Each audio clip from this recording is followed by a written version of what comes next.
تانوں کے علاوہ، کوسنوں کے علاوہ اور کیا کیا جاتا ہے زبان سے؟ مثلا غیر موجودگی میں عزت پامال کی جاتی ہے. ایسے لوگوں کا انجام کیا بتایا گیا جو کسی کی غیر موجودگی میں اس کو ذلیل کر رہے ہوں؟ معراج کی حدیث یاد ہے؟ جب نبی صلی اللہ علیہ وسلم معراج پہ تشریف لے گئے تھے تو آپ کو کچھ لوگ دکھائے گئے تھے جو پیتل کے ناخنوں سے اپنے منہ اور اپنے سینے کو نوچ رہے تھے، اسکریچ کر رہے تھے. آپ نے پوچھا کہ یہ کون ہے جبریل؟ تو آپ نے فرمایا یہ وہ لوگ ہیں جو لوگوں کا گوشت کھاتے ہیں اور ان کی عزت و آبرو کے درپے رہتے ہیں. اب اس حدیث سے یہ نہیں پتا چلتا کہ وہ صرف پیچھے کرتے ہیں یا سامنے. عام طور پر سامنے کم کیا جاتا ہے، پیچھے زیادہ کیا جاتا ہے. تو خواہ کوئی سامنے سے کرے یا پیچھے سے کرے، دونوں لحاظ سے ہی برا ہے.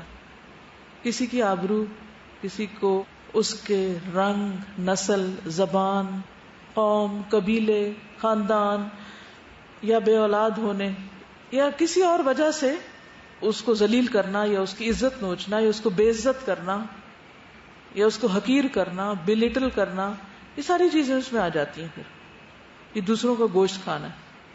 ہمارے جسم پر گوشت جو ہوتا ہے، یہ اچھی سکن جو ہوتی ہے کس چیز کی علامت ہوتی ہے؟ خوبصورتی کی. کیونکہ انسان کی خوبصورتی سکن کے ساتھ وابستہ ہے. بہرحال اگر سکن پہ جھریاں پڑی ہوئی ہوں یا اورنجش سکن ہو، یعنی جس طرح اورنج کے اندر سوراخ ہوتے ہیں، یا کھردری ہو یا کچھ بھی، یا نوچی بھی ہو یا اس کے اوپر کچھ نکلا ہوا دانے وغیرہ ہوں، تو وہ خوبصورت نہیں ہوتی نا. تو اسی طرح جب کسی کے خلاف کوئی باتیں کرتا ہے، چاہے سامنے یا پیچھے، تو گویا اس کو بے آبرو کرنا ہے، اس کے حسن میں یا اس کی خوبصورتی میں کمی کرنا ہے. تو کسی کے حق میں کمی کرنا یہ کیا ہے؟ پھر ظلم ہے. تو اس اعتبار سے یہ بھی ظلم ہوگا اور اس کا انجام اپنے ہی حق میں انسان کا اچھا نہیں. نبی صلی اللہ علیہ وسلم نے فرمایا سب سے بڑی زیادتی یہ ہے کہ کسی مسلمان کی آبرو ریزی کی جائے، یعنی اس کی عزت میں کمی کی جائے. مثلا کسی کی بات ہو رہی ہو اور انسان کہ ہاں چھوڑو اس کو، کچھ اور بات کرتے ہیں، یعنی چھوڑو اس کو کہہ کے اس طرح کا لہجہ، کیا مطلب ہے اس کا؟ چھوڑو اس کو. مثلا اگر آپ کسی کو روک بھی رہے ہیں کہ نہ کرو کسی، چھوڑو اس کو کا لہجہ کیا بتاتا ہے کہ وہ کچھ نہیں. تو کسی کو حقیر سمجھنا دراصل کیا ہے؟ کسی کو حقیر سمجھنا کیا ہے یا حقیر کرنا کیا ہے؟ تکبر کرنا ہے. تو تکبر تو رائی کے دانے برابر بھی ہو تو انسان کے لیے جنت میں جانا محال ہے. اچھا، کوئی اور اس میں سے آپ کہیں گے کہ مثلا ہم کس طرح دوسروں کو ذلیل کرتے ہیں یا کس طرح ان کو حقیر کرتے ہیں؟ کوئی ایک آدھ لائیو مثالیں اس لیے دے دے تاکہ ہم پھر وہ کرنے لگے تو ہمیں یاد آ جائے نہیں یہ نہیں کرنا. جیسے زبان سے بھی بعض اوقات ہوتا ہے نا کہ کسی کی زبان کا مذاق اڑانا. جیسے کسی نے مجھے کہا کہ وہ لہجے کا بولتا ہے تو مجھے اتنی ہنسی آتی ہے، وہ فلاں کی زبان ایسی ہے تو اس کو سن کے ہی ہنسی آتی ہے. تو میں نے انہیں کہا کہ یہ تو بہت حقیر کرنے والی بات ہے نا. زبانیں تو اس لیے کہ اللہ کی نشانیاں ہیں. بالکل جی. ہاں، جو کوئی اولڈ فیشن کپڑے پہن کے آ جائے یا اسی طرح کسی کی داڑھی کا مذاق اڑانا یا اسکارف کا اڑانا یا کوئی اور دینی شاعر کا مذاق اڑانا. میں پوچھنا چاہ رہی تھی کہ کچھ تو ایسی باتیں نا جیسے کسی کی اولاد نہیں ہو رہی ہے، یہ طبعی جو ہیں چیزیں، لیکن کچھ اخلاقی برائیاں ہوتی ہیں جیسے جھوٹ وغیرہ یا کوئی غیبت کرتے رہتا ہے، تو اس کو ہم اگر مسلسل کہتے رہیں کہ تم جھوٹے ہو، ہاں تو اس سے کیا اصلاح ہو جائے گی؟ وہ تو ہے ہی چور، وہ تو ایسا، وہ تو ایسا. یہ کتنے جملے عام ہیں جو سننے کو ملتے ہیں. جی پیچھے آپ. یس، آپس میں ایک دوسرے کا مذاق اڑانا، اور جب وہ مائنڈ کرے تو پھر کہنا نہیں ہم تو ایسے ہی کر رہے تھے. یس، کہنا بھی نہیں پڑتا، بعضوں کو صرف صرف ناک منہ چڑھا کے اس سے بھی ہم دوسرے کے ساتھ زیادتی کر رہے ہوتے ہیں. اسی طرح مثلا کسی لڑکی کی شادی ہوگی، اس کے بعد اس کے سسرال میں جا کے اس کے خلاف باتیں کرنا، ہاں، یا اس کے کسی ماضی کو ڈسکس کرنا، یہ بھی ظلم ہے. جی آپ، یعنی کوئی آپ سے بات کرنے کی کوشش کر رہا اور آپ اس کو اگنور ہی کیے جا رہے ہیں، یہ بھی غلط ہے. صحیح. جی یس، یعنی کہ بعض اوقات پیرنٹس اپنے بچوں پہ خود ظلم کر رہے ہوتے ہیں، اس کو لیبل کر دیتے ہیں کہ یہ تو ہے ہی بے وقوف، اس کو کیا سمجھ، ہاں وہ کرے گا. تو وہ گھر میں نا ایک تضحیک کا نشانہ بن جاتا ہے بچہ، پھر ساری زندگی کے لیے اس کی جو صلاحیتیں وہ دب کے رہ جاتی ہیں. چلیے وہ آیت قرآن، یہ زبان سے ظلم کرنا ہے کسی پر، دوسری چیز ولا تلمزوا انفسکم. تیسری چیز ولا تنابزوا بالالقاب، نام نہ ڈالو کسی کے. بئس الاسم الفسوق بعد الایمان ومن لم یتب فاولئک هم الظالمون. یہ ظالموں کی قسمیں ہیں. کلیئرلی ان کو ظالم کہا گیا ہے. عام طور پہ ہم اس کو اخلاقی برائیاں کہہ دیتے ہیں، وہ ایک ہلکی سی چیز بنتی ہے. جب ہم اس کو ظلم کے طور پہ لیں گے اور پھر یہ ظلم قیامت کے دن اندھیرے بن جائے گا تو اس صورت میں اس کی اہمیت اور زیادہ بڑھ جاتی. پھر اسی طرح ظلم کی ایک اور قسم کسی کی جگہ پہ بیٹھ جانا. نبی صلی اللہ علیہ وسلم نے فرمایا کوئی شخص کسی دوسرے کو اس کے بیٹھنے کی جگہ سے نہ اٹھائے کہ خود وہاں بیٹھ جائے. مثلا کوئی شخص صبح سے آ کے بیٹھا، اسے کہ اٹھو تم یہاں سے، میں بیٹھنے، کیونکہ کل میں یہاں بیٹھی تھی. کیا یہ دلیل کافی ہے کہ میں ایک ہفتے سے یا کل سے یہاں بیٹھ رہی تھی تو تم آج کیوں بیٹھ گئی؟ نہیں، جو پہلے آیا وہ بیٹھ گیا، بس ٹھیک ہے. اب آپ کو اجازت نہیں اس کو اٹھا کر بیٹھنے کی. یہ کیا ہے؟ سب کو سمجھ آ گئی؟ راستے میں بیٹھ جانا، راستہ روک دینا. بعض لوگ بڑی کثرت نفسی سے کام لیتے ہیں، وہ بعد میں آتے ہیں دروازے میں ہی بیٹھ جاتے ہیں. وہ کہتے نہیں ہم ادھر پیچھے ہی ٹھیک ہے نا، آپ تکلیف نہ کریں ہمیں آگے لے جانے کی، ادھر ہی صحیح ہے. اور ادھر سے لوگوں کا راستہ بلاک ہو جاتا ہے. یہ بھی ظلم ہے کہ کسی کے چلنے میں دقت پیدا کرنا، راستہ روکنا. نبی صلی اللہ علیہ وسلم نے فرمایا راستوں میں بیٹھنے سے بچو. صحابہ نے عرض کیا ہم وہاں بیٹھنے پہ مجبور ہیں، نہیں اور کہیں کوئی بینچز وغیرہ نہیں ہے تو بعض اوقات ہمیں این راستے پر بیٹھنے، راستے کے بیچ میں نہیں، راستوں پر یعنی سائڈ پر بھی بیٹھنے کو پسند نہیں کیا گیا کہ جہاں سے لوگ گزرتے ہوں. تو انہوں نے کہا کہ ہمیں اور کوئی جگہ نہیں ملتی، ہم یہیں بیٹھ کے بات چیت کرتے ہیں. آپ نے فرمایا اگر بیٹھنے کی مجبوری ہے تو حق بھی ادا کرو. صحابہ نے پوچھا حق کیا ہے؟ اب حق نہ دینا ظلم ہے نا. صحابہ نے پوچھا حق کیا ہے؟ فرمایا نگاہ نیچی رکھو، نگاہ نیچی رکھو. کیا غلط جگہ پہ نگاہ ڈالنا بھی ظلم ہے؟ وہ کیوں ظلم ہے؟ کانسیکوینسز کیا ہوتے ہیں؟ جس چیز کو دیکھنا یا ایسی نظر سے دیکھنا اللہ نے حرام قرار دیا ویسے ہی حرام ہے کیونکہ اللہ نے منع بھی کیا. اچھا نقصان کیا ہوتا ہے کہ اگر انسان بار بار اس چیز کو دیکھتا ہے تو اس کی طرف مائل ہو جاتا ہے. اچھا تو اس میں کیا برائی ہے؟ پھر اگر مائل ہو جاتا ہے تو پھر آگے کیا ہوتا ہے؟ پھر وہ بڑے گناہ کی طرف لے جاتا ہے. ٹھیک ہے. اور جی ہاں، پھر ایک غلط چیز کو دیکھ دیکھ کے عادی ہو جاتا ہے انسان، برائی نہیں لگتی اور وہ خرابیاں بڑھتے بڑھتے کہیں جا پہنچتی ہیں. اور اس طرح آپ دیکھیے کہ بعض اوقات آپ دوسرے کی زندگی میں دخل انداز ہو جاتے ہیں یا نہیں؟ تو یہ بھی ظلم ہے نا. تو آپ نے نظر نیچے رکھنے کو کہا. پھر کسی کو ایذا دینے سے بچنا. اچھا بعض اذیتیں ڈائریکٹ ہوتی ہیں، بعض انڈائریکٹ ہوتی ہیں. ڈائریکٹ کون سی ہوتی ہیں؟ جی یہ تو ڈائریکٹ اذیت ہوگی، ہاتھ سے مارنا، منہ سے تانا دینا. انڈائریکٹ اذیت کے طریقے کیا ہیں؟ ہاں مثلا کچھ کھا کے پھینک دینا، کوئی اور آیا کسی کو نہیں پتا کس نے دیا، لیکن اس کے علاوہ بھی انڈائریکٹ کیا ہوتا ہے؟ یس کسی اور کو بات کر کے کسی اور کو سنانا. ٹھیک ہے چلیے. پھر فرمایا راستے کا حق کیا؟ سلام کا جواب دینا، اچھی باتوں کے لیے لوگوں کو حکم کرنا، بری باتوں سے روکنا. ظلم کی ایک اور قسم اکٹھا کھاتے وقت لوگوں کا حق مار جانا. سالن ڈالتے وقت یہ خیال نہ کرنا کہ کسی اور نے بھی کھانا ہے، اپنی پلیٹ بھر لینا اور دوسروں کے لیے کچھ بھی نہ چھوڑنا. خاص طور پر شادیوں میں یا ایسی جگہوں پر جہاں اجنبی لوگ ہوں، جب کوئی پہچانتا ہے کوئی رشتے دار ہے، دوست ہے، حیا کے مارے ہم اس کے اوپر ذاتی کم ہی کریں گے، اس میں بھی ڈنڈی مارنے سے گریز نہیں کرتے لوگ. لیکن جہاں آپ نہیں جانتے کہ اور کون ہے کھانے والے، تو آپ صرف اپنی خواہش کو دیکھتے ہیں کہ آپ کیا چاہتے ہیں. اور کتنی دفعہ ایسے ہوتا ہے کہ جو لوگ پہلے ٹوٹ پڑتے ہیں وہ پلیٹیں بھر کے دوسروں کا حصہ لے جاتے ہیں اور پیچھے والوں کے لیے بچتا کچھ نہیں اور خود بھی نہیں کھاتے، وہ ایسی کی ایسی پلیٹیں واپس بن میں جا رہی ہوتی ہیں. یہ بہت بڑا ظلم ہے، یہ ملٹیپل ظلم ہے، اس میں بہت سے پہلو ہیں خرابی کے. تو نیکسٹ ٹائم جب آپ کسی کے ساتھ مل کے کھانا کھا رہے ہو تو اس کی رعایت رکھنا بے حد ضروری ہے. مثلاً آپ گھر کے کھانے کی ٹیبل پہ بیٹھے ہوئے ہیں اور آپ دیکھتے ہیں کہ ایک شخص روز ایسا ہی کرتا ہے کہ جب وہ کھانا ڈالتا ہے بالکل خیال نہیں کرتا کہ اور چار کون لوگ بیٹھے ہوئے ہیں. اس کے لیے آپ کے دل میں کیا آتا ہے یہ بتائیے؟ غصہ آتا ہے نا کہ اس کو احساس نہیں. کہ کسی اور نے بھی کھانا ہے. یعنی انصاف سے کام نہیں لیتے. بالکل ایگزیکٹلی. مثلا اب کھانا رکھا ہوا اور پتہ ہے کہ اتنے لوگ ہیں اور گھر والے نے مثلا 8 لوگ ہیں تو 8 کباب رکھے ہیں. اب پتہ ہے کہ 8 لوگ ہیں اور 8 ہی کباب ہیں, نظر آ رہا ہے, تو کیا حق بنتا ہے کہ 2 ہم ڈال لیں؟ تو آٹومیٹیکلی ایک جو ہے وہ محروم رہ جائے گا. یہ باریک قسمیں ہیں جن کو لوگ آنکھیں بند کر کے کرتے چلے جاتے ہیں. جی بالکل. اس طریقے سے کھانا, چمچہ بجانا, نوالا چباتے ہوئے اس کا شور مچانا اور بالکل جانوروں کی طرح بہیو کرنا, یہ دوسروں کو کتنا تکلیف دیتا ہے. جب ہم چھوٹے تھے تو تقسیم ہوتی تھی چیزیں, جیسے نمک پا رہے ہیں, مونگ پھلی ہے, کچھ بھی ہے, اس کے حصے بنتے تھے.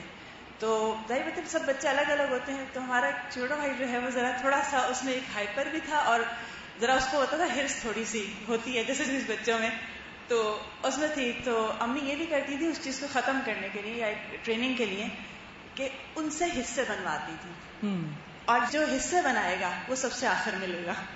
تو یہ بھی مجھے بڑی اچھی چیز لگتی تھی کہ یہ ٹریننگ ہے کہ آپ ڈنڈی مار ہی نہیں سکتے. رسول اللہ صلی اللہ علیہ وسلم نے دوسرے لوگوں کے ساتھ مل کر کھاتے وقت 2 کھجوروں کو ایک ساتھ ملا کے کھانے سے منع کیا. یعنی بیک وقت 2 کھجوریں نہیں اٹھائی جائیں اور نہ 2 اٹھا کے منہ میں ڈالی جائیں, اور یہ بھی نہ کیا جائے کہ 2 اٹھا کے ہاتھ میں رکھ کے پھر ایک پہلے کھا لی پھر دوسری کھا لی, اور یہ نہ دیکھا کہ اوروں کو ملی ہے یا نہیں ملی. مگر یہ کہ تم میں سے کوئی شخص اپنے بھائی سے اجازت لے لے, یعنی مینشن کر دے کہ میں چونکہ دور پڑی یہ چیز اس لیے میں ایک ہی دفعہ لے رہی, ورنہ یہ زیادتی ہوگی. اسی طرح بن بلائے کسی کو ساتھ لے جانا یا بن بلائے مہمان بن جانا, بغیر اجازت کے کسی کے گھر کھانے کے لیے چل پڑنا. ویسے کچھ لوگوں نے دعوت کی ہے, مخصوص لوگوں کی, آپ کو پتا چلا اچھا وہاں دعوت ہے ہم بھی چلتے ہیں, اور ہم اسے کہہ دیں گے تو مجھے کیوں نہیں بلایا تھا. یہ بھی ظلم ہے, کیونکہ اس میں شرمندہ بھی کرنا ہے صاحب خانہ کو, اور اس کے انتظام میں بھی خلل ڈالنا ہے. اس میں کئی خرابیاں ہیں.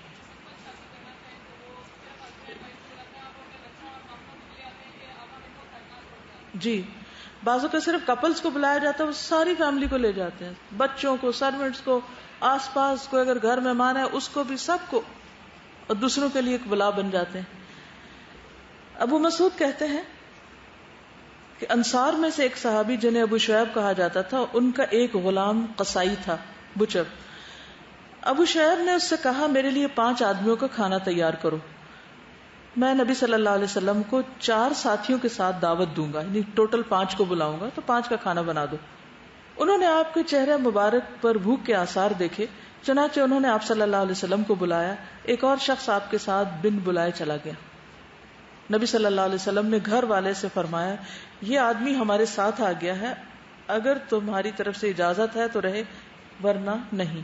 تو اس نے کہا کہ ہاں اجازت ہے, یعنی آپ نے پہلے اس کی اجازت لی پھر اس کو اندر لے گئے. تو اس سے کیا پتہ چلتا ہے کہ اجازت کے بغیر شریک نہیں ہونا چاہیے.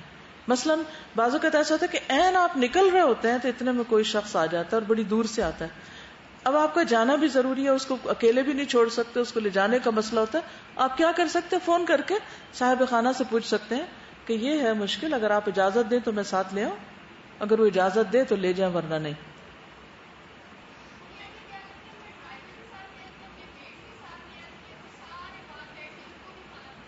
دیکھیں جو میڈز جو ڈرائیورز وغیرہ ہیں, میں سمجھتی ہوں اٹس انڈرسٹوڈ.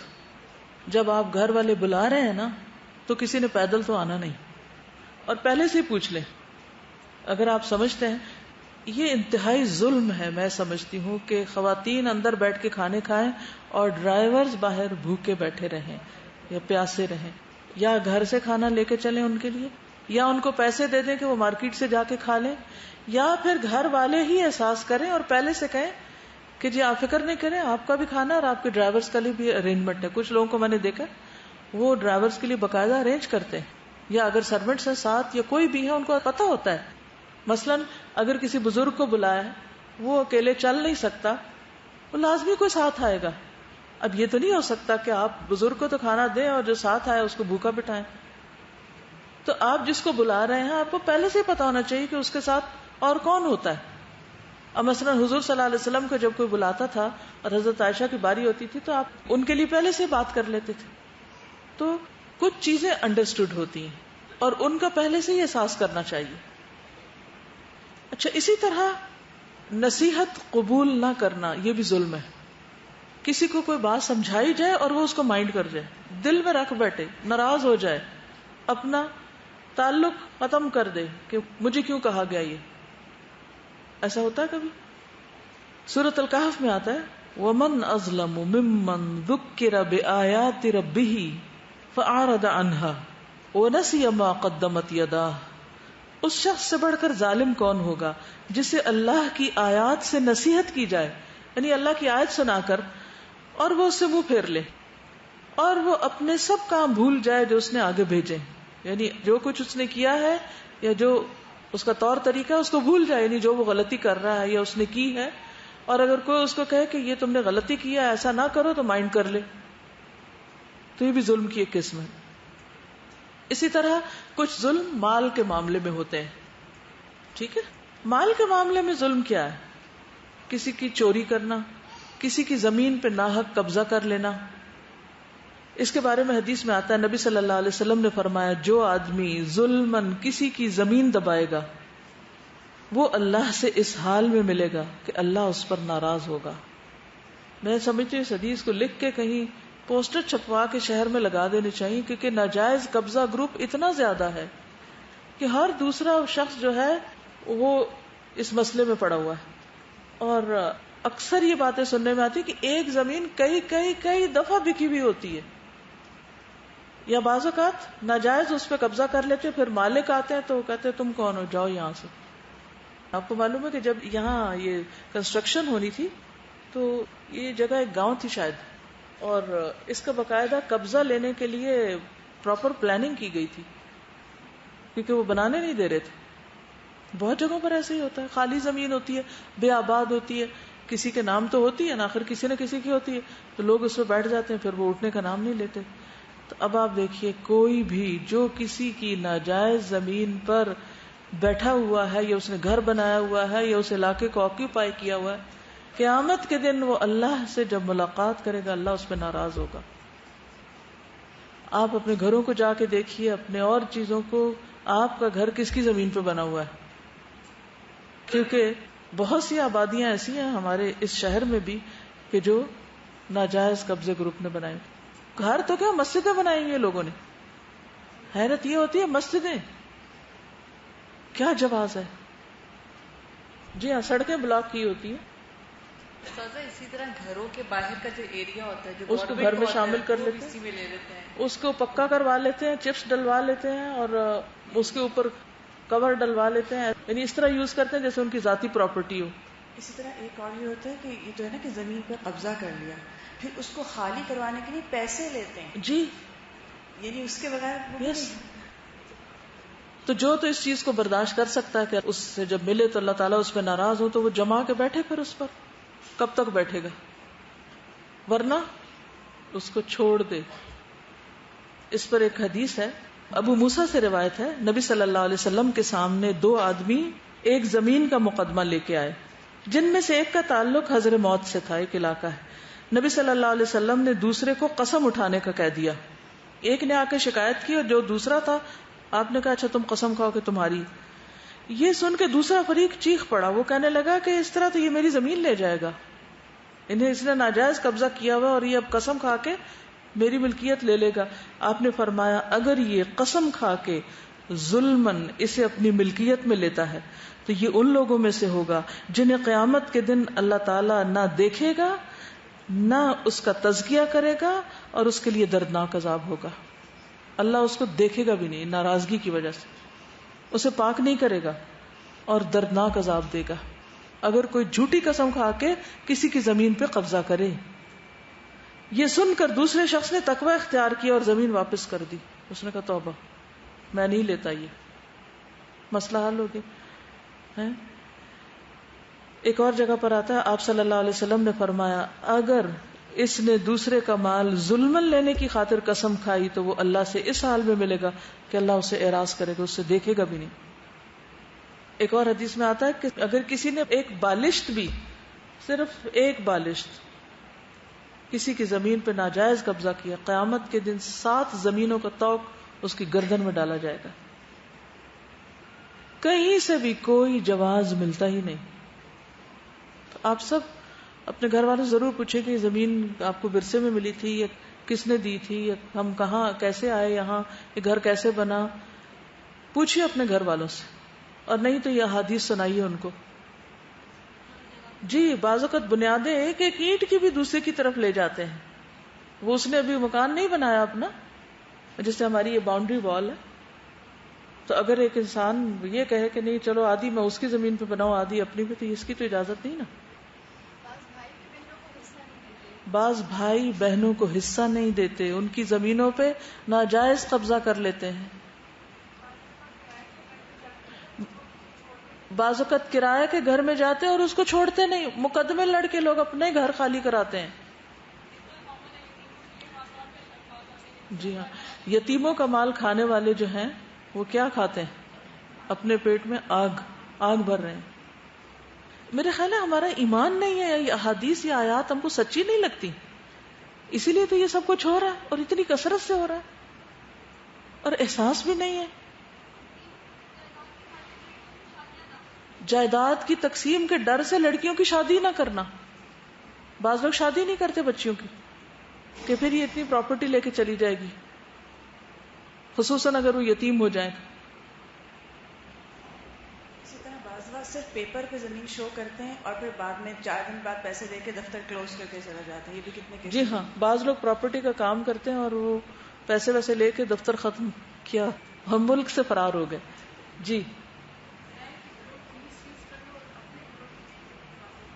ہاں، کرائے پہ گھر لیا تو اس کو مس یوز کیا، ہر چیز توڑ کے نکلے، اور وہ بیچارہ غریب جس نے وہ اتنی محنت سے بنوایا تھا، وہ جتنے پیسے اس نے لیے وہ سارے اس میں دوبارہ لگ گئے. بعض اوقات زبردستی ہبہ کروا لیتے ہیں کورٹ میں جا کے. بعض اوقات جو بوڑھے ماں باپ ہوتے ہیں جن کا حافظہ ٹھیک نہیں ہوتا یا کچھ، ان سے زبردستی سائن کروا لیتے ہیں اور اپنے نام پراپرٹی کر لیتے ہیں.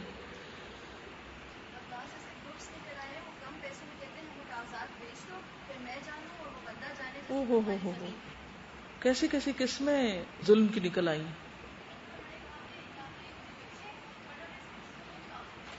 کسی نے کہا ان لوگوں کو کہ آپ اپنی زمین مجھے بیچیں ورنہ میں یہ کام نہیں کرنے دوں گا، اور وہ زمین بنجر پڑی ہوئی ہے. یہ کتنا بڑا ظلم ہے کہ ایک اگانے کے قابل زمین جو اس پہ کچھ بھی نہ ہوگے، اور چچا کے بیٹے یہ کر رہے ہیں. اب آپ دیکھیں کہ جو ظلم پہ گواہ بنتا ہے نا، وہ بھی اتنا ہی شریک ہو جاتا ہے. اگر کوئی ظلم کر رہا، چاہے آپ کے ماں باپ ہی کر رہے ہو، آپ اس کا ساتھ نہیں دیں گے. آپ کہیں گے ہم اس پہ گواہ نہیں، ہم اس کی حمایت نہیں کریں، ادب احترام سے کہیں گے لیکن معذرت کر لیں گے کہ ہم اس پہ ساتھ نہیں دیں گے، یہ زیادتی ہے، یہ ظلم ہے، اس کی اجازت نہیں. بغیر اجازت کسی کی کوئی چیز اٹھا لینا. نبی صلی اللہ علیہ وسلم نے فرمایا کسی شخص کے لیے اپنے کسی بھائی کی لاٹھی بھی اس کی دلی رضامندی کے بغیر لینا جائز نہیں. ایک لاٹھی اس نے رکھی ہوئی ہے، ڈنڈا ہے، لاٹھی یا کوئی لکڑی توڑ کے رکھی ہوئی ہے، وہ بھی نہیں اٹھا سکتے. کسی کا مسواک، کسی کا برش، کسی کی کوئی چیز بغیر اجازت کے نہیں. رسول اللہ صلی اللہ علیہ وسلم نے فرمایا قرض ادا کرنے میں مالدار کی طرف سے ٹال مٹول کرنا ظلم ہے. یعنی پیسے ہیں دے ہی نہیں رہا، یہ بھی ظلم ہے. اور اگر تم میں سے کسی کا قرض کسی مالدار کے حوالے کیا جائے تو اسے قبول کر لے. یعنی اگر کسی شخص کے پاس ہمت نہیں اور وہ کسی اپنے بہن بھائی کو کہتا ہے کہ تم میرا ادا کر دو، تو اسے چاہیے کہ وہ ہیلپ کر دے. اب کیا چیز ظلم میں شامل نہیں، یہ بھی پتا ہونا چاہیے. جابر بن عبداللہ کہتے ہیں نبی صلی اللہ علیہ وسلم مسجد میں تشریف لائے، میں بھی مسجد کے اندر چلا گیا، البتہ اونٹ پتھر کے کنارے پہ باندھ دیا، یعنی باہر. میں نے عرض کیا کہ یہ آپ کا اونٹ حاضر ہے. آپ کو یاد ہے نا کہ ایک جنگ کے واپسی پہ حضرت جابر کا اونٹ بہت تنگ کر رہا تھا، تو آپ نے کہا مجھے بیچ دو. آپ باہر تشریف لائے اور اونٹ کے چاروں طرف ٹہلنے لگے، پھر فرمایا قیمت بھی لے لو، اونٹ بھی لے لو. اب یہ ظلم نہیں ہے، یہ سودا بھی ظلم کا نہیں ہے. نمبر 2، وہ جو باہر اونٹ باندھا تھا تھوڑی دیر کے لیے، وہ بھی ظلم نہیں. بعض اوقات ایسا ہوتا ہے نا ٹیمپریری پارکنگ کرنی پڑتی ہے آپ کو اپنے ایریا میں جگہ نہیں ملی تو دوسرے شخص کا ایریا خالی پڑا ہے، اگر آپ وہاں گاڑی کھڑی کر دیتے تھوڑی دیر کے لیے تو حرج نہیں. لیکن جہاں پتا ہو، جہاں لکھا ہو نو پارکنگ، وہاں جا کے کھڑی کر دینا یہ ظلم ہے، یہ زیادتی. پھر اسی طرح حضرت حذیفہ کہتے ہیں میں نے رسول اللہ صلی اللہ علیہ وسلم کو دیکھا کہ آپ ایک قوم کے کوڑے پہ تشریف لائے جہاں ان کا کوڑا وغیرہ اکٹھا تھا، اور آپ نے وہاں پر کھڑے ہو کر پیشاب کیا. یعنی وہ پہلے ہی ایسی جگہ تھی کہ جس میں اس قسم کی سب چیزیں تھیں. تو بعض اوقات ایسا ہوتا ہے کہ کوئی ایسی جگہ کا استعمال جو ہے تو کسی قوم کا لیکن ان کی اجازت کے بغیر استعمال کر لیے جس میں ان کو کوئی اعتراض نہیں، تو اس کی اجازت ہے، یہ ظلم میں شامل نہیں. ایک شخص ایک راستے پہ چل رہا تھا، اس نے وہاں کانٹے والی شاخ دیکھی، اس نے اسے اٹھا لیا، اللہ تعالیٰ نے اس کا عمل قبول کر لیا، اس کی بخشش کر دی. اب یہ شاخ تو تھی نا کسی کی، چاہے کانٹے والی تھی، تو یہ کانٹے والی شاخ اٹھا لینا اور اس کو ایک طرف کر دینا یا اس جگہ سے ہٹا دینا یہ بھی ظلم میں شامل نہیں. ٹھیک ہے. پھر اسی طرح فرمایا قیامت اس وقت تک قائم نہ ہوگی جب تک ابن مریم کا نزول ایک عادل حکمران کی حیثیت سے تم میں نہ ہو، اور وہ صلیب توڑ دیں گے اور سور کو قتل کر دیں گے. یہ بھی ظلم میں سے نہیں کیونکہ انہیں اس کام پر مامور کیا جائے گا. اسی طرح ایک شخص پیاسا تھا، وہ کسی جگہ جا رہا تھا، راستے میں ایک کنواں تھا، وہ اس کنویں کے اندر اترا، وہاں سے پانی پیا، پھر ایک کتے کو بھی پانی پلایا اور اس کو بخش دیا گیا. اب وہ کنواں اس کا پرسنل نہیں تھا، بس راستے میں تھا سڑک پہ. تو بازو کا سڑک پہ پمپ لگے ہوتے ہیں، اس سے پانی پی لینا، اس سے پانی لے لینا. لیکن راستے میں اگر کوئی باغ لگا ہوا پانی پیا اور باغ سے پھل بھی توڑ لیے تو پانی تو پی لیا ٹھیک ہے، لیکن پھل توڑے کسی کی مرضی کے بغیر تو یہ ظلم ہو جائے گا. ٹھیک ہے.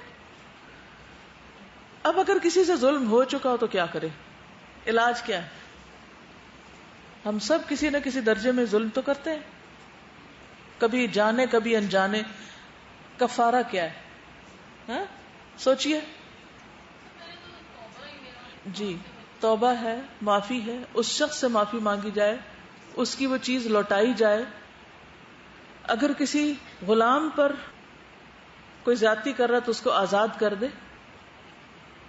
ابو مسعود کہتے ہیں میں اپنے غلام کو مار رہا تھا، میں نے اپنے پیچھے سے آواز سنی، ابو مسعود جان لو اللہ تم پر تمہاری اس پر قدرت سے زیادہ قادر ہے، جتنا تم اپنے غلام پہ قادر ہو اس سے زیادہ اللہ تم پہ قادر ہے.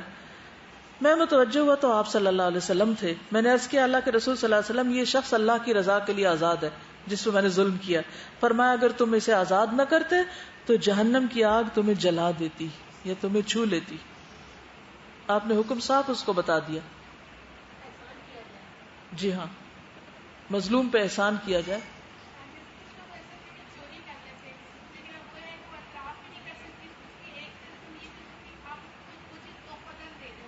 بس کسی بھی طرح اس کو لوٹا دیا جائے.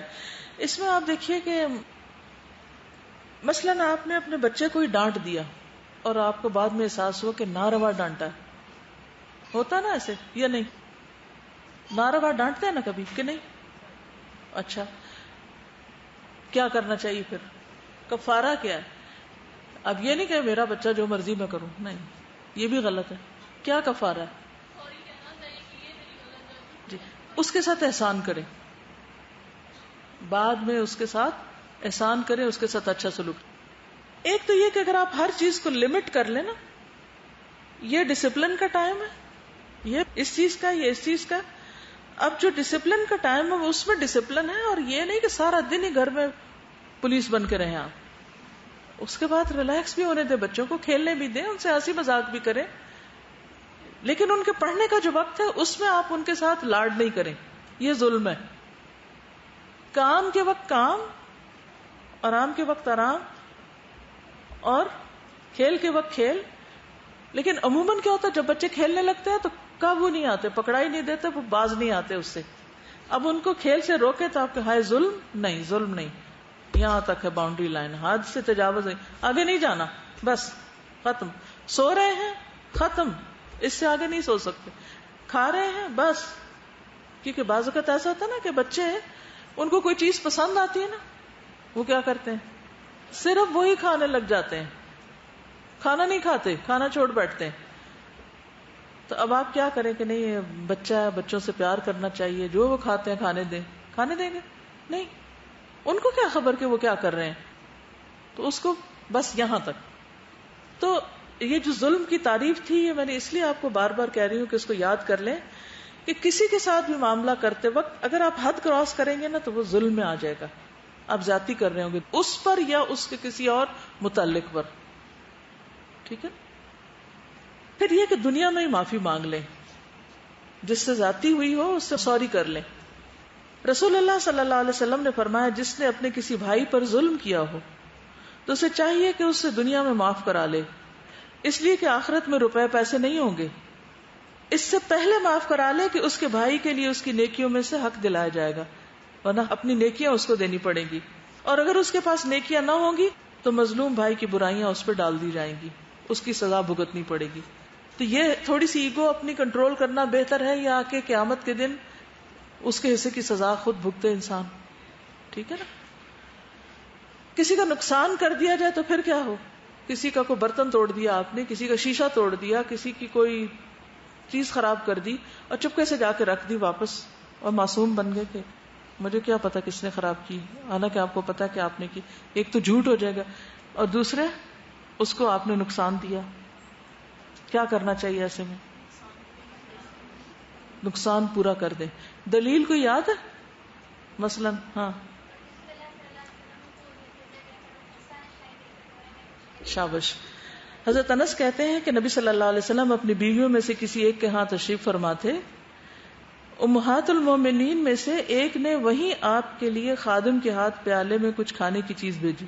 یعنی آپ بیٹھے ہوئے تھے تو کسی اور زوجہ محترمہ نے کھانے کے لیے کچھ بھیجا، تو آپ کی موجودگی میں وہ کھانا جب آیا تو جس زوجہ محترمہ کے پاس آپ تھے انہوں نے ہاتھ مار کے وہ پیالہ گرا دیا اور اس کو توڑ دیا، جیلسی کی وجہ سے کہ یہاں بھیجنے کی کیا ضرورت تھی. اب کیا ہوا؟ آپ نے کیا کیا؟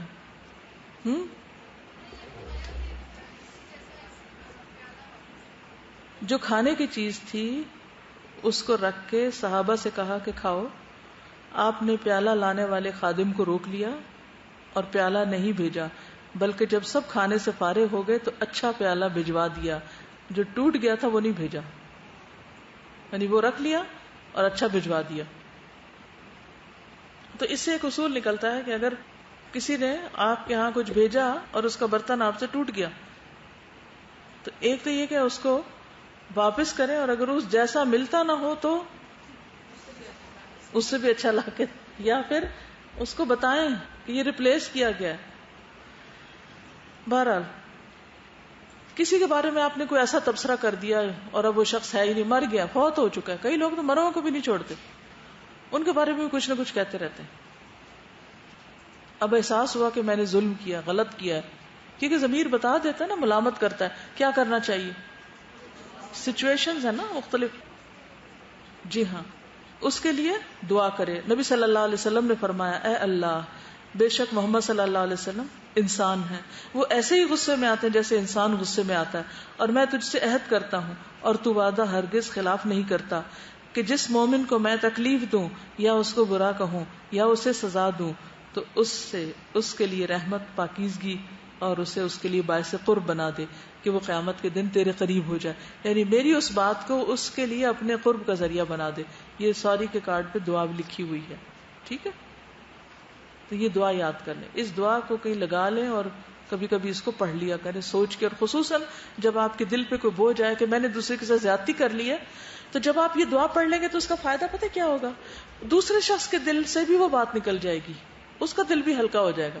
جب آپ غائبانہ طور پر دوسرے کے لیے دعا کرتے ہیں، اللہ تعالیٰ وہ آپ کی جو خیرخواہی ہے نا اس تک پہنچا دیتا ہے اور اس کے دل میں بھی آپ کے لیے خیرخواہی آ جاتی ہے اور پھر تعلقات دوبارہ ویسے ہو جاتے ہیں. ٹھیک ہے نا. جنرل میسج بھی سب کو بھجوایا جا سکتا ہے کسی نہ کسی موقع پر، کہ کبھی خود بھی یاد نہیں ہوتا کہ کس کو کیا کہا، کہاں کس موقع پہ کچھ ہو گیا. اور ویسے بھی ایک دوسرے کو معاف کرتے رہنا چاہیے کہ اللہ میرے ساتھ کسی نے بھی جو زیادتی کی میں نے اس کو معاف کیا تاکہ تو مجھے معاف کر دے. اگر کوئی شخص اپنے ظلم پر اصرار کرتا ہے تو اس کا نقصان کیا کیا ہوتا ہے یہ بھی جاننا چاہیے ہمیں. کچھ یاد ہے آپ کو؟ مثلا ایک شخص ظلم کر رہا ہے اور باز ہی نہیں آتا اور ظلم کیا جاتا ہے تو اس کا پتہ چل گیا کہ ظلم ہے اور پھر کر رہا ہے، نقصان کیا ہوگا؟ کیا نقصان ہے؟ جی دل سخت ہوتا ہے بے حسی طاری ہوتی ہے، غلطیوں کا اعتراف نہیں ہوتا، توبہ کی توفیق نہیں ہوتی، ہدایت نہیں ملتی. واللہ لا یہدی القوم الظالمین. بہت نقصان ہے اس کے. تو ظلم پر اصرار نہیں کرنا چاہیے. پھر اسی طرح یہ ہے کہ آخرت میں ثابت قدمی نہیں رہے گی، قبر میں ثابت قدمی نہیں ہوگی، کیونکہ قرآن مجید میں آتا ہے یثبت اللہ الذین آمنوا بالقول الثابت فی الحیاۃ الدنیا وفی الآخرہ ویضل اللہ الظالمین ویفعل اللہ ما یشاء. ظلم کرنے والوں کو اللہ بھٹکا دے گا، ان کو سیدھی راہ نہیں دکھائے گا، صحیح جواب نہیں آئے گا ان کو، وہ اس امتحان میں کامیاب نہیں ہوگے. پھر اسی طرح اللہ کی محبت سے انسان محروم ہو جاتا ہے، بندوں کی محبت سے بھی محروم ہوتا ہے اور اللہ کی محبت سے بھی محروم ہو جاتا ہے. واللہ لا يحب الظالمین، سورۃ آل عمران 57. اللہ ظالموں سے محبت نہیں کرتا. استغفر اللہ. آپ دیکھیے کتنی بڑی بات ہے، اور اس سے بڑا کسی کا کوئی نقصان ہو سکتا ہے کہ اللہ تعالیٰ اس سے محبت نہ کرے، آپ اللہ کی محبت سے محروم ہو جائیں ظلم کر کے. ظالم فلاح نہیں پائیں گے. انہ لا یفلح الظالمون. ظالموں سے اللہ کا کوئی وعدہ نہیں دنیا کی کامیابی یا آخرت کی کامیابی کا. جب ابراہیم علیہ السلام نے کہا تھا نا میری اولاد میں بھی خیر ہو، تو اللہ تعالیٰ نے کیا فرمایا؟ لا ینال عہد الظالمین، میرا وعدہ ظالموں کے لیے نہیں ہے. پھر اسی طرح ایسے لوگوں کے لیے قرآن فائدے کی بجائے خسارے کا ذریعہ بن جاتا ہے، وہ قرآن پڑھ کے بھی نقصان اٹھاتے ہیں. وَنُنَزِّلُ مِنَ الْقُرْآنِ مَا هُوَ شِفَاءٌ وَرَحْمَةٌ، کس کے لیے؟ للمؤمنین. وَلَا يَزِيدُ الظَّالِمِينَ إِلَّا خَسَارًا. قرآن ظالموں کے لیے خسارے میں اضافے کے سوا کچھ نہیں کرتا. اگر کوئی شخص ظلم سے توبہ نہیں نہ کرتا اور وہ قرآن کی تلاوت بھی کرتا ہے یا پڑھتا بھی ہے یا پڑھاتا بھی ہے، تو وہ اس کے لیے اور زیادہ خسارے کا باعث بنتا، کیونکہ قرآن اس کے خلاف حجت بنتا چلا جاتا ہے. لوگ کہتے ہیں نا اچھا اتنا قرآن پڑھ لیا پھر بھی ان کو فائدہ نہیں. کیوں نہیں؟ سوچنا چاہیے کہیں کوئی ظلم تو نہیں کر رہے، کسی کے ساتھ زیادتی تو نہیں کر رہے. پھر اسی طرح ظالم کی اچانک پکڑ ہوتی ہے، ظالم کی پکڑ اچانک ہوتی. حدیث میں آتا ہے نا کہ اللہ تعالیٰ ظالم کو چند دن مہلت دیتا ہے لیکن جب پکڑتا ہے تو چھوڑتا نہیں. آپ نے پھر اس آیت کی تلاوت کی وَكَذَلِكَ أَخْذُ رَبِّكَ إِذَا أَخَذَ الْقُرَى وَهِيَ ظَالِمَةٌ إِنَّ أَخْذَهُ أَلِيمٌ شَدِيدٌ. تیرے پروردگار کی پکڑ اسی طرح ہے، جب وہ بستی والوں کو پکڑتا ہے جو اپنے اوپر ظلم کرتے ہیں تو اس کی پکڑ تکلیف دینے والی اور بہت ہی سخت ہے. پھر ایسے لوگ شفاعت سے محروم ہوں گے. کون؟ ظالم. ظالموں کی سفارش نہیں قبول ہوگی اور ان کے حق میں آپ کی سفارش قبول نہیں ہوگی. فرمایا میری امت کے 2 قسم کے افراد کے حق میں میری شفاعت قبول نہ ہوگی، انتہائی ظالم حکمران اور غلو کرتے ہوئے دائرے اسلام سے نکلنے والے. پھر آتا ہے وَقَدْ خَابَ مَنْ حَمَلَ ظُلْمًا، جو ظلم کا بوجھ اٹھائے گا وہ نامراد ہوگا. اور ظلم چھوٹا بھی ہو تو وہ قابل مواخذہ ہے. نبی صلی اللہ علیہ وسلم نے فرمایا جو کسی کی زمین پہ ناحق قبضہ کرتا ہے، ایک بالشت بھی، قیامت کے دن اس کو اس بات پہ مجبور کیا جائے گا کہ وہ اسے 7 زمینوں تک کھودے، پھر اس کے گلے میں توق ڈال دیا جائے گا یہاں تک کہ لوگوں کے درمیان فیصلہ کیا جائے. یہ حشر کے میدان کی سزا ہے. کبھی زمین کھودنے کا، تھوڑی سی زمین نرم کرنے کا اتفاق ہوا؟ کبھی پودے لگائے ہوں کبھی، تو اس کو کہا جائے گا اسے کھودو کھودو جتنا بھی قبضہ کیا تھا، اگر ایک بالش تو اس کو بھی کھودو کھودو کھودو، پھر اس کے بعد 7 زمینوں کا توق اس کے گلے میں. پھر ظالموں کے لیے دردناک عذاب. ان الظالمین لہم عذاب علیم لہم من جہنم مہاد ومن فوقہم غواش، نیچے اوپر آگ. پھر اللہ کی لعنت. یوم لا ينفع الظالمین معذرتہم، وہاں ایکسکیوزز نہیں کام آئیں گی. وَلَهُمُ اللَّعْنَةُ وَلَهُمْ سُوءُ الدَّارِ، ان پہ اللہ کی لعنت بھی ہوگی اور برا گھر ہے ان کا وہاں. پھر آپ کو یہ بھی معلوم ہے نا کہ چاہے کوئی جنت میں بھی جا رہا ہو تو جنت میں انٹری سے پہلے ان لوگوں کو روک لیا جائے گا. تو کیا کیا جائے گا؟ آپس میں ایک دوسرے کا قصاص. اچھا قصاص کیسے ہوگا؟ اس کی نیکیاں اس کو مل جائیں گی، اس کو برابر کر کے پھر آگے بھیجا جائے گا. تو کسی کا حق مارنا کوئی معمولی چیز نہیں ہے. فرمایا صحیح بخاری کی روایت ہے جب مومنوں کو دوزخ سے نجات مل جائے گی، جو جہنم میں جا کے سزا بھگت کے بھی باہر نکلے ہوں گے، تو انہیں ایک پل پر جو جنت اور دوزخ کے درمیان ہوگا روک لیا جائے گا اور وہاں ان کے مظالم کا بدلہ دے دیا جائے گا جو وہ دنیا میں باہم کیا کرتے تھے ایک دوسرے پر، دونوں طرف سے. پھر جب پاک صاف ہو جائیں گے تو انہیں جنت میں داخلے کی اجازت ملے گی. اس کے لیے دعا بھی کرنی چاہیے، اللہم انی اعوذ بک من الفقر والقلۃ والذلۃ واعوذ بک من ان اظلم او اظلم.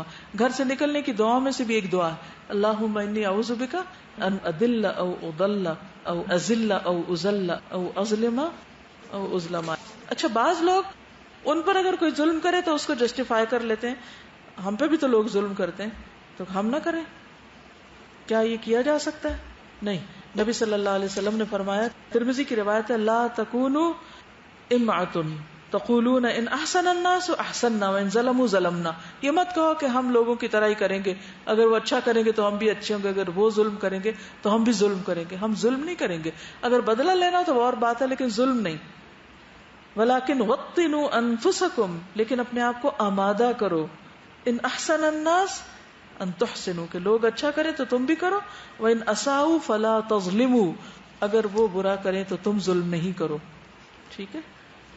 ایک چھوٹے سے ظلم جو کلاس میں ہوتا ہے لوگوں پر، وہ یہ ہوتا ہے کہ آپ کو کوئی سوال سوچ جاتا ہے اور آپ پھر اسے لکھنے بیٹھ جاتے ہیں. چلو خود تو آپ نے اپنا دھیان ادھر ادھر کیا، ایک وقت میں دو کام نہیں ہو سکتے. کلاس سے آپ کان بند کر کے کچھ اور لکھنا شروع کر دیں تو وہ تو ایک الگ بات ہے، لیکن پھر آپ کیا کرتے ہیں، اگلے والے کو ٹھونگا لگاتے ہیں. وہ پیچھے مڑ کے دیکھتا ہے، وہ کاغذ لیتا ہے، پھر وہ اگلے کو ٹھونگا لگاتا ہے، پھر وہ ظلم کا ایک طویل سلسلہ چلتا ہے. اچھا، اتنے میں ظلم کیا ہو جاتا ہے، بیچ میں کوئی لے کر رکھ کے ہی بیٹھ جاتا ہے، وہ آگے دیتا ہی نہیں ہے.